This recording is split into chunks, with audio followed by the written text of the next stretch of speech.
Be careful how you treat people, because you never know where your blessing will come from. I come from a very large family. My uncle got married to 7 wives with 37 children. My dad got married very late. When his brother passed away, they had dispute over practice. This lasted for over 20 years. I was born in this conflict. I was raised in a family where people didn't want to see each other. My family has the record of one of the highest court cases fought in the entire Anglophone zone in Cameroon, taught in law schools across the country on family law in universities today. Many also do not know that what you call Commercial Avenue in Bamenda today, my family decided where a city would be established. My father lost all his wealth in that court case. At the age of 22, I began to realize the consequences of a family torn apart by conflict. I decided to pay a visit to my father's only sister who was alive. When I visited her, she was shocked to see me walking. We had a conversation about the issues in our family for over 2 hours. She shared with me her passion for music. She had a little 4-battery radio she used to record into. She said that the radio is bad. She needs a new one. I told her that when I get paid, I will buy you a radio.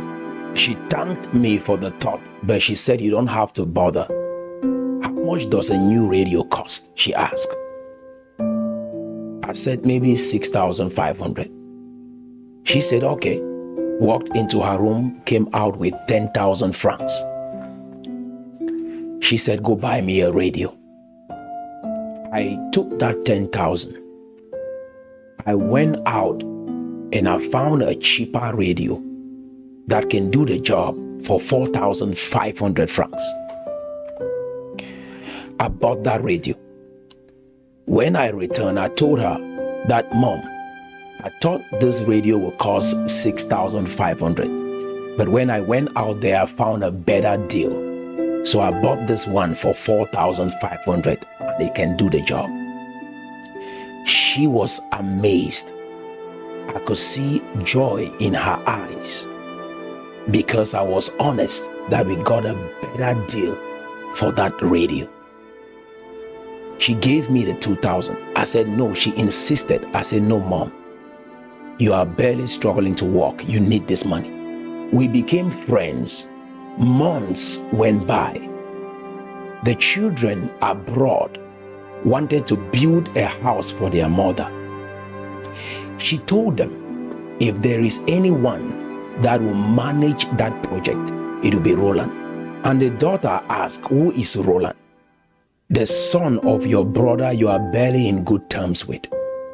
She said, yes, if someone will handle this project, it will be Roland. Mind you, my cousins have never set eyes on me. They don't even know how I look like. They sent millions of francs so I can build a house for their mother.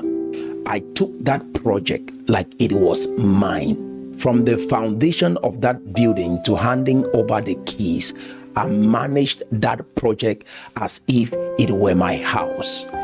I had many people coming around saying if they were the one, before they finished building this house, they must have saved money out of this project to build their own house, or at least have a land somewhere.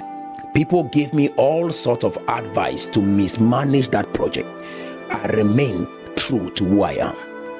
When the daughters arrived in Cameroon, they bought roll-ons, they bought some shirts, thinking I was a big guy.